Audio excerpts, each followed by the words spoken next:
Hi, it's Fias Tarot. Hello, Pisces placement. So this is Shore. Mid-January, love reading. Okay, so syempre, before tayo mag-start, kung hindi ka pa nakakapag-subscribe, please do subscribe and hit the notification bell para lagi po tayo may updated sa mga mangyayari pa lang. And syempre, kung may tanong po pagdating sa private reading, just message me sa akin pong FB page. Okay, and okay, kung may tanong po pagdating dito sa ating all-in-one Evil Eye Bracelet, ganun din, message lang po tayo sa atin pong FB page for more info. And syempre, ganun din dito sa ating Evil Eye Ring. Okay? So, yeah, let's start. Pisces. Okay. Who's the person on Pisces' mind?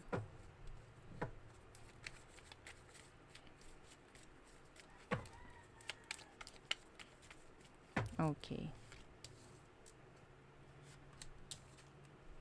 Ten of Pentacles. Pwedeng asawa mo, no?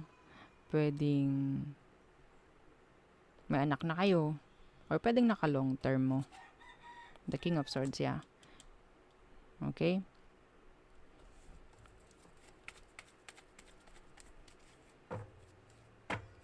Legal. Parang may legal. Gusto mo maging legal kayo. Parang ganyan. May narinig din ako na parang gusto mo ipaglaban ka ng taong to. Maging matapang siya pagdating sa connection. Okay? Or maging masabing tama. Okay? Gumawa ng tama sa connection. Ano bang meron? Anong sitwasyon? Pisces. Sharahan, the Magician, and the King of Pentacles. Pagiging responsible. Okay, responsibilities ang nakikita ko rito, Pisces. Yung parang lagi na lang issue dito or lagi na lang napapag-usapan dito is yung mga responsibilities. Yung iba sa inyo, pwedeng same gender. Okay, same gender.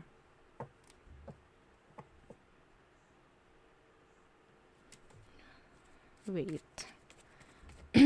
Tingnan natin. Is this a past or...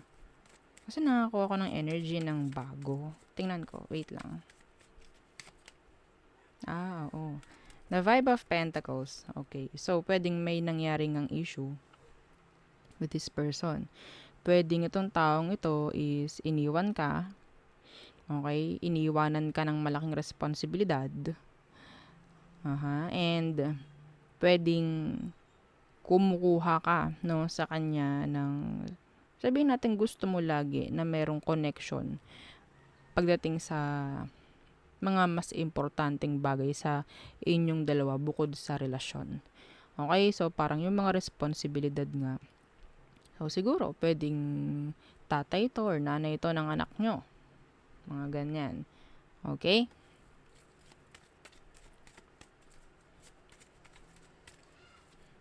Ano bang emosyon ng taong to sa'yo ngayon? Anong emosyon niya? The Two of Swords. Yeah, oo, the Ten of Chalices in reverse. Iniiwasan nito, no?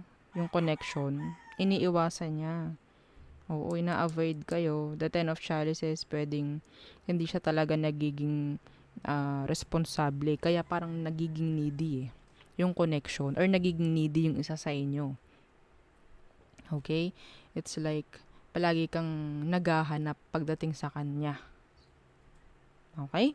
So, kaya pala, kasi yung emosyon niya is indecisive. Okay? Whether ayusin ko ba ang aking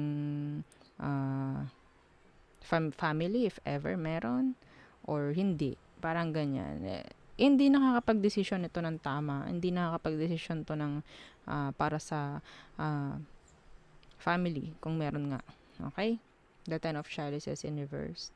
Kasi pwede ring itong taong to is lumaki rin sa hindi magandang environment. So parang nadala niya yun. Okay? So parang tingin niya is, ay, sanay naman ako sa ganito eh. Okay? So pwedeng tumakbo ang connection nyo na na-adapt niya yung ganun sa kung ano pinanggalingan niyang pamilya. Kung broken family din ang alam niya. Okay? So, anong next action niya? So, kaya pala sa unang-una pa lang, parang meron ditong na gumugusto na magkaroon ng legalization, magkaroon ng tama, pagdating sa connection, no? Parang ganyan. Okay? Kung ano yung dapat, yan, no?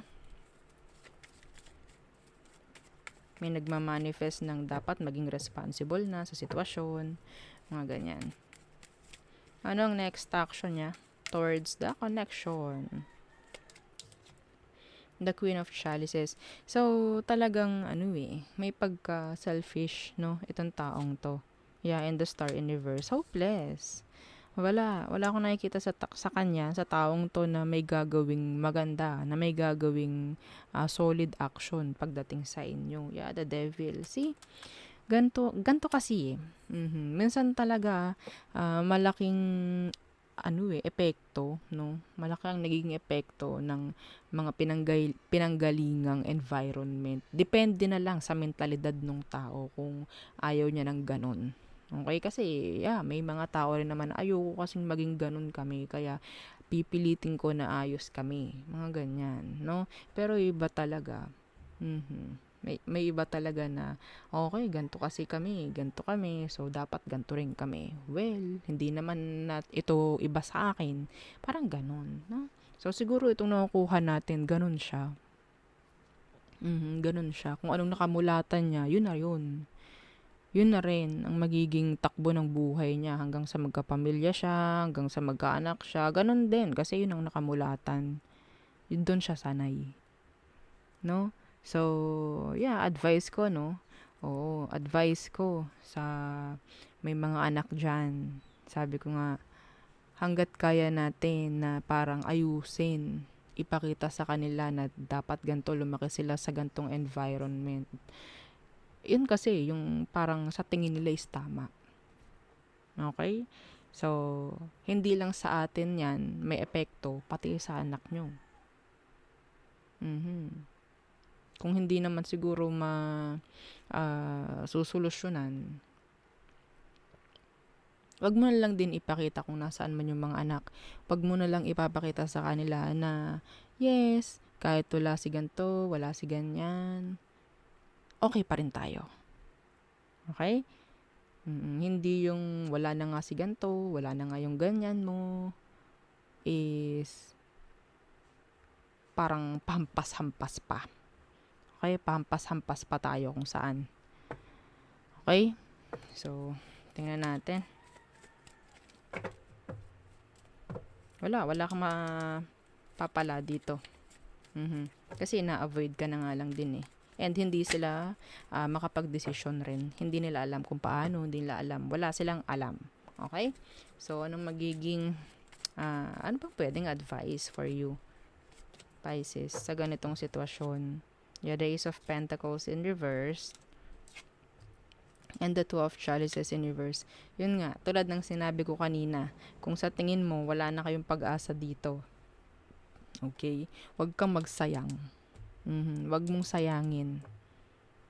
Okay? Hindi lang naman ikaw nandyan lang. Kasi nakikita ko sa inyo, may mga anak kayo. Nandito si Ten of Pentacles, nandito si Ten of Chalices. This is family.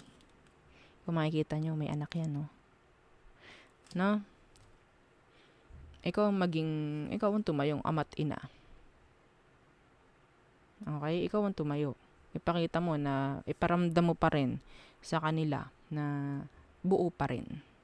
Okay? Buo pa rin. Hindi yung sabi ko nga kanina, pahampas-hampas na lang kayo. Yung galit mo, ibabato mo sa anak. Kawawa. Kapag ganyan, kawawa.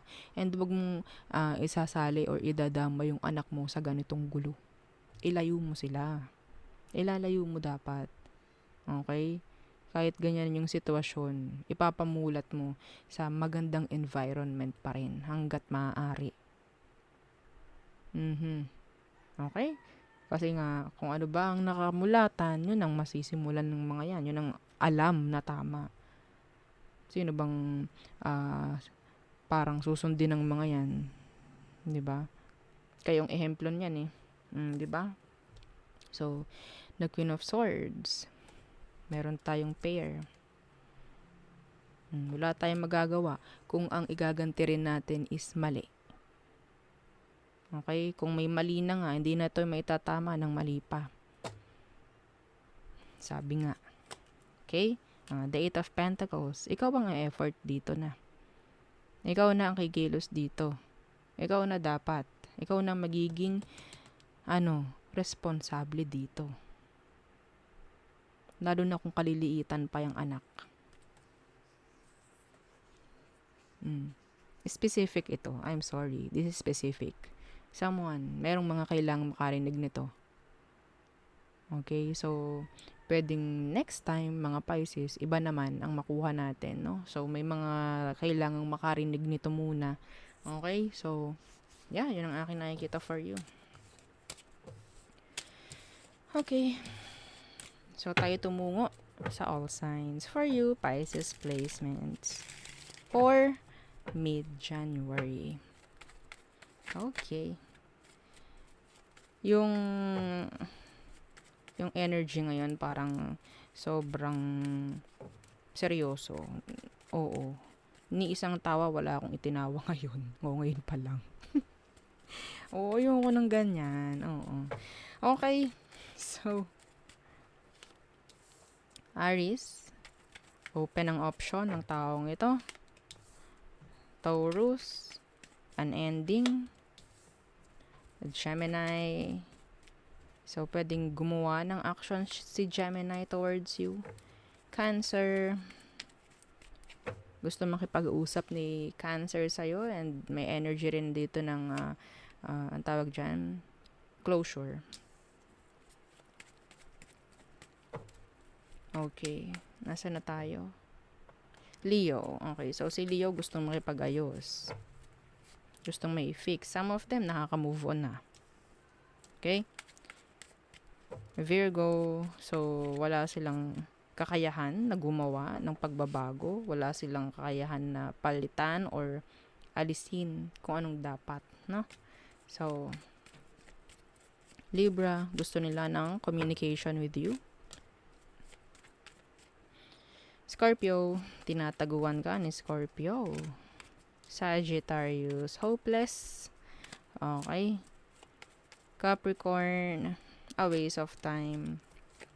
Aquarius, so on and off, pwedeng sex-based lang din ito with Aquarius. Pisces, okay, so there's codependency. Okay, there's codependency with this Pisces. Okay, so yun po ang ating reading for you, Pisces placement. So, yeah, don't forget to like, share, and subscribe. And, yeah, follow our FB page. Thank you. Bye!